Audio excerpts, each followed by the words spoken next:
The bamboo floor was warm beneath my back, and I could hear the gentle rustle of banana leaves outside the studio window.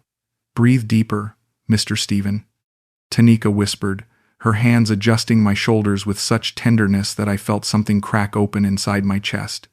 Not my spine. Something deeper. "Your body is holding too much sadness." I didn't know why tears started falling then, but they did. For the first time since Martha died, I wasn't fighting the grief. I was just breathing through it.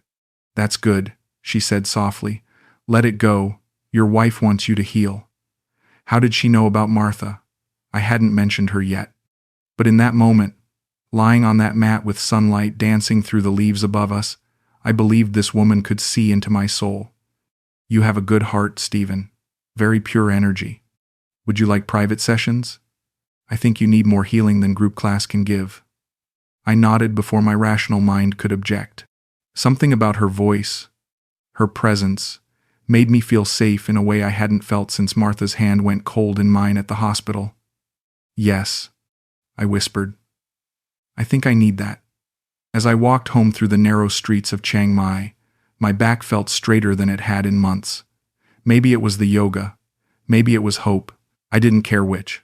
I wasn't planning to revisit this part of my life. But a few days ago I received an email from a longtime viewer, someone who said they'd watched nearly every story I've told here. What they wrote stopped me cold. Grief makes us vulnerable to people who speak in soft voices and promises of healing.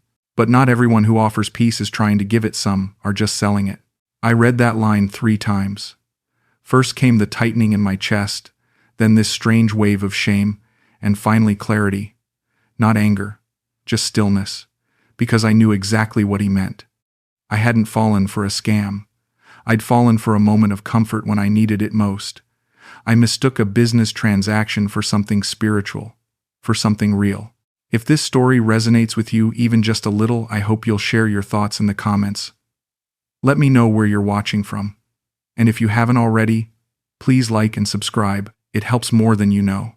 And to those of you who keep coming back week after week, quietly listening, or sending super thanks, I see you. And I appreciate you deeply. You've made this more than just a channel. You've made it a space for honesty. All right, let me take you back to where it all started. 2 weeks later, I found myself telling Tanika things I'd never said aloud. "Martha and we planned this trip for years," I said, sitting cross-legged on her meditation cushions.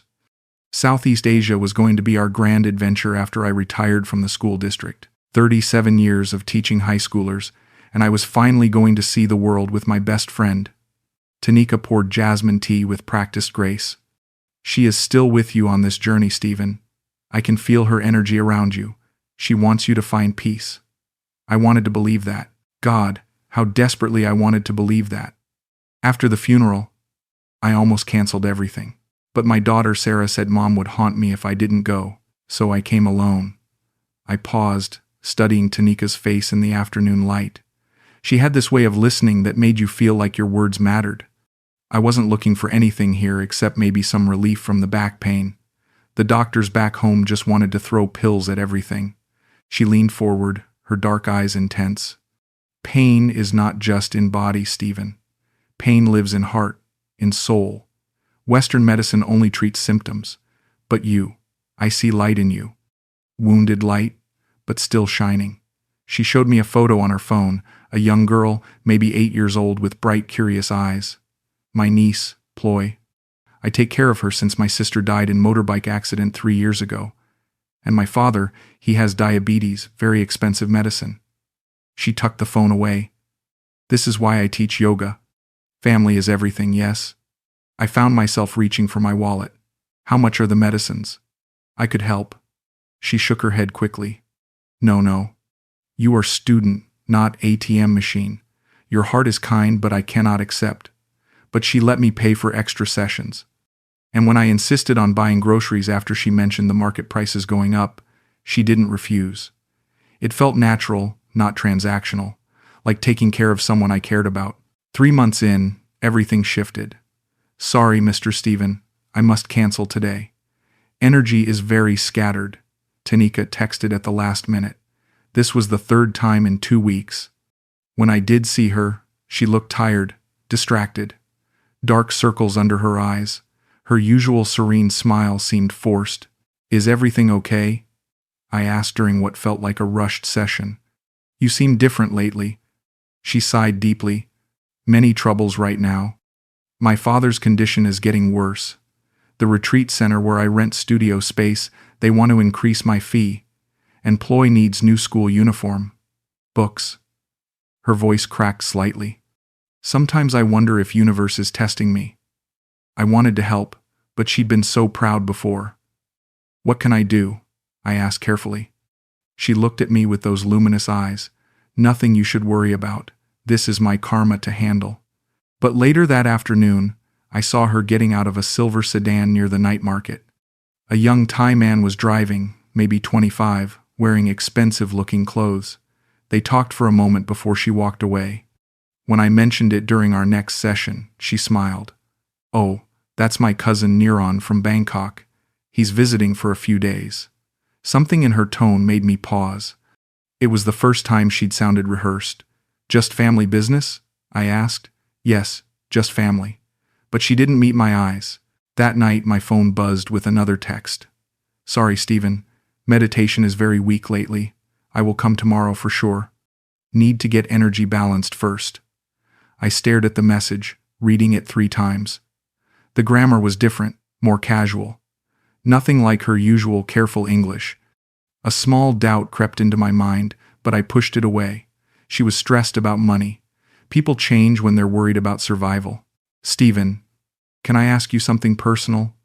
Tanika's voice was soft, almost vulnerable. We were sitting in her apartment above the studio, sharing dinner she'd cooked. Simple pad thai, but it tasted like care. "Of course," I said. "I've been thinking about getting longer visa to stay in Thailand. Maybe even permanent residency. But process is very complicated for someone like me." She paused, playing with her rice. "There are different ways. One way is to have sponsor, someone who can help with paperwork, maybe as business partner." I nodded, not sure where this was heading.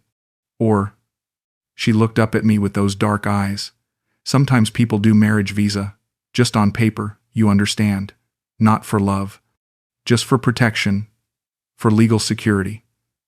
My chopsticks stopped halfway to my mouth. "Marriage visa?" She rushed to explain. "Not real marriage, Stephen. Just document marriage. I know this sounds strange, but many people do this. Expat men help Thai women get better visa status. Everyone benefits." The room felt suddenly smaller. I'm not sure I understand." She reached across the table and touched my hand. "Unless." Her voice dropped to almost a whisper. "Unless you think of me as more than just your teacher." My heart hammered against my ribs. "Tanika, you don't have to answer now," she said quickly. "Just think about it. If your heart feels comfortable with this idea." She squeezed my hand. "You are my guardian spirit, Stephen. I feel very safe with you." That night, I lay awake staring at the ceiling fan. Part of me knew this was moving too fast, getting too complicated. But another part, the lonely part that had been empty since Martha died, whispered that maybe this was why I'd come to Thailand. Maybe this was Martha's way of telling me it was okay to live again. The next morning, I called an immigration consultant in Bangkok. "The visa process will take approximately 4 to 6 months, Jong explained over the phone, his English crisp and professional. "For marriage visa, you need to show proof of relationship, financial support documents, health certificates from both parties." I scribbled notes, my hand shaking slightly. "And the fees?" "Government fees are minimal, maybe 20,000 baht. But legal consultation, document preparation, translations, probably closer to 100,000 baht total. Plus, you need to show 800,000 baht in Thai bank account." I did the math quickly. About $25,000. That's significant. "Mr. Radley, if I may speak freely." Jong's voice carried a note of caution. "This type of arrangement is very common, but also very risky. Many foreign men think they understand, but cultural differences, expectations. Sometimes situations become complicated." "What do you mean?" "I mean, be very sure. This lady's intentions match your expectations. Thai visa marriage is business transaction for many people. Nothing wrong with that, but both parties should be clear about terms. After I hung up, I sat on my balcony watching the evening traffic crawl through the old city. Zhang's warning echoed in my mind, but when Tanika texted that evening asking if I'd had time to think, I found myself typing back, "Yes, let's start the paperwork." Her response came immediately. "You make me so happy, Stephen. This is meant to be." For the first time in months, I felt like I was moving forward instead of just surviving. Maybe Zhang was wrong. Maybe sometimes business and affection could coexist. The wire transfer confirmation sat on my phone screen. $10,000 sent to Tanika's Bangkok bank account, half for the visa paperwork, half for urgent repairs to her retreat center that she said couldn't wait. "Thank you, my dear Stephen," she'd whispered when I showed her the receipt. "Your kindness will come back to you 10 times over. This is how karma works." But that was 4 days ago. Since then, my calls went straight to voicemail. My text showed delivered but no response. The studio downstairs was locked, bamboo screens drawn tight across the windows. "Excuse me," I asked Mrs. Suda, the elderly woman who sold fruit on the corner. "Do you know where Tanika went?" She looked at me with pity. "She go to island. Koh Phangan, I think. For meditation festival." "Festival?" She'd never mentioned any festival. "When did she leave?" 2, maybe 3 days ago. With her friend in silver car. The young man I'd seen her with before. My stomach dropped. I tried calling again. The phone rang and rang, then cut to voicemail. Her voice, bright and cheerful. "Hello, you reached Tanika. I am probably meditating or teaching. Leave message and I call back when universe allows." The universe seemed to be preventing a lot of things lately. I climbed the stairs to her apartment, but it was locked. A handwritten sign in Thai was taped to the door. Mrs. Suda's daughter translated it for me. "Gone for spiritual retreat. Back soon. Namaste." I sat on the steps, staring at my phone. Finally, I found Ploy's number and typed a careful message. "Hi, this is Stephen, your aunt's student. Is Tanika okay?" I haven't heard from her. The response came an hour later.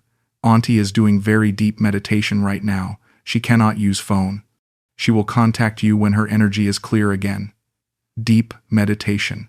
For 4 days. After receiving $10,000, I walked home through the humid evening air, my mind racing. The rational part of me, the principal who dealt with teenage lies for 37 years, knew exactly what was happening. But the lonely part, the part that had believed in guardian spirits and karma, still wanted to give her the benefit of the doubt. The ferry to Koh Phangan cut through turquoise water, but I barely noticed the scenery. I'd found her location through a yoga festival Instagram page. There she was in the background of a group photo, unmistakable even from a distance. 3 days of flights and buses to chase down someone who was supposedly in deep meditation. The irony wasn't lost on me. The festival grounds buzzed with international yoga enthusiasts, German backpackers, Australian digital nomads, all seeking enlightenment on a Thai beach. I spotted her immediately. She was sitting in a circle with 5 or 6 people, including the young man from the silver car. Her laugh carried across the sand, bright and carefree, not the sound of someone in spiritual crisis. I stood at the edge of the group, watching her demonstrate a breathing technique to a sunburned British couple. She looked radiant, healthy, completely unburdened. Then she saw me. The color drained from her face. She said something to the group and walked over, her usual graceful steps now hurried, almost stumbling. "Stephen," she breathed. "You shouldn't have come here." "Not, I'm sorry. Not, I can explain. Just, you shouldn't have come." "I was worried," I said quietly. "You disappeared. No calls, no texts. I thought something happened to you." She glanced back at her group, where the young man was watching us with open curiosity. "I told you I needed to get my energy balanced. This retreat is very intensive. No phones allowed. But you've been posting on Instagram." Her jaw tightened. "That's different. Those are for sharing positive vibrations with the universe." I stared at this woman I thought I knew. This person I'd been ready to marry on paper, maybe more than on paper. "Tanika, what are we doing here? What is this really about?" She looked at the sand, then back at me. "You came to Thailand to heal, Stephen. I helped you do that. We had good time together. But nothing lasts forever. What about the visa? The marriage papers? Maybe that was a mistake. Maybe I moved too fast. Her voice was gentle, but there was steel underneath. You are good, man, but we are from different worlds. I wanted to ask about the money, about the lies, about whether any of it had been real. But standing there on that beach, watching her fidget with her silver bracelets, I already knew the answers. I see, I said finally. She reached out to touch my arm, but I stepped back. Don't hate me, Stephen. I didn't lie to you. I just didn't tell all the truth. She turned and walked back to her circle without another word.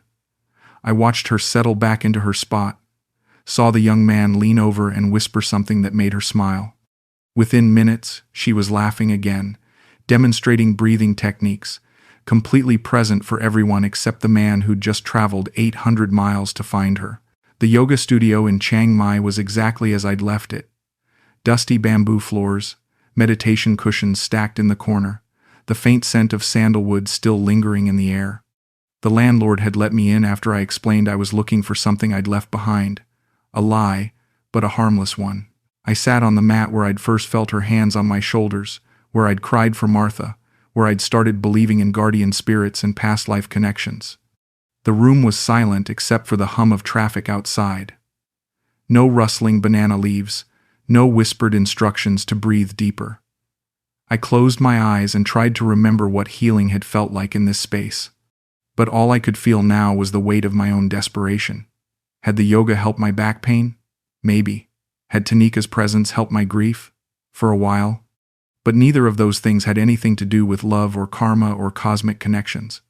They had to do with an old man's willingness to pay for the illusion of being cared for, and a young woman's survival instincts in a world where foreign money meant security. I sat there for maybe 20 minutes just breathing, not the deep, intentional breathing she'd taught me, just regular breathing. In and out, nothing mystical about it. When I finally opened my eyes, the late afternoon sun was slanting through the windows, casting long shadows across the empty room. This place hadn't healed me, I realized. I'd just convinced myself it had because I wanted so badly to believe that pain could be transferred to someone else, that loneliness could be cured by another person's touch. But healing, real healing, isn't something you can buy or someone else can do for you. It's something you do alone, one breath at a time. I started writing it all down 3 weeks later, not for anyone else to read, just to get the story straight in my own mind. The facts, without the spiritual dressing. She survived by pretending. I wrote on a humid Tuesday morning, sitting at my kitchen table with terrible instant coffee. I survived by believing. That felt like the truest thing I'd written in years. The money was gone. $10,000, plus the thousands I'd spent on groceries, dinners, extra sessions, small gifts. But the money wasn't really the point. The point was that I'd been so hungry for connection, for purpose, for someone to need me again, that I'd ignored every warning sign Jong had given me, every moment when her story didn't quite add up, every time her warmth seemed conditional on my wallet opening. I didn't hate her. That surprised me at first, but when I really examined it, the feeling made sense. Tanika had been playing a role, but so had I. She'd been the mystical healer who could see into souls and channel cosmic energy. I'd been the generous widower, the wise older man with a good heart and deep pockets. Neither of us had been completely real with the other. The difference was that I'd started believing my own performance. She never had. I gave her more than money. I wrote on Wednesday. I gave her my grief, my hope, my need to matter to someone again. She took what she could carry and left the rest. Was that wrong of her? I wasn't sure anymore. In her world, I was probably just another lonely expat with too much money and too little sense. She'd done what she needed to do to survive. I'd done what I needed to do to feel alive again. For a few months, our needs had aligned. Then they didn't. The hardest part wasn't her leaving. The hardest part was admitting that I'd known, somewhere deep down, almost from the beginning. The way she'd never asked about Martha's illness, never wanted to hear stories about my life in California, never seemed curious about anything that didn't relate to my capacity to solve her immediate problems. I'd seen it all and chosen to ignore it because the alternative was going back to breathing alone. I still live in Chiang Mai, different apartment now, smaller, in a neighborhood where I don't have to walk past the yoga studio. I still do yoga, actually.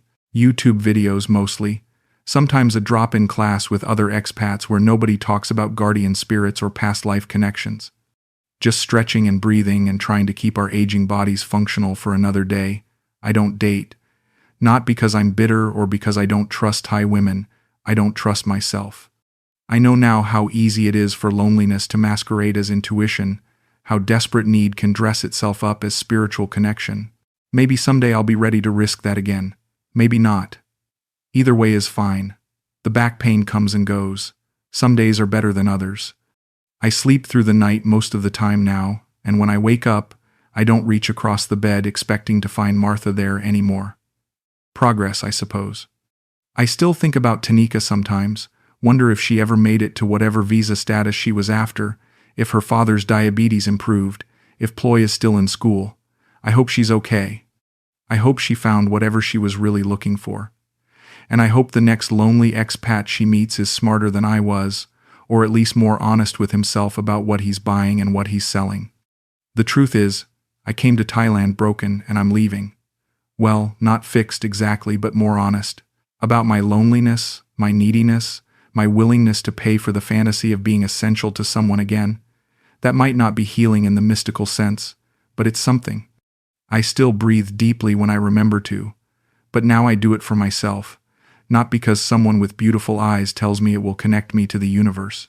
The universe, it turns out, is a lot more indifferent than I'd hoped, and somehow that's okay too.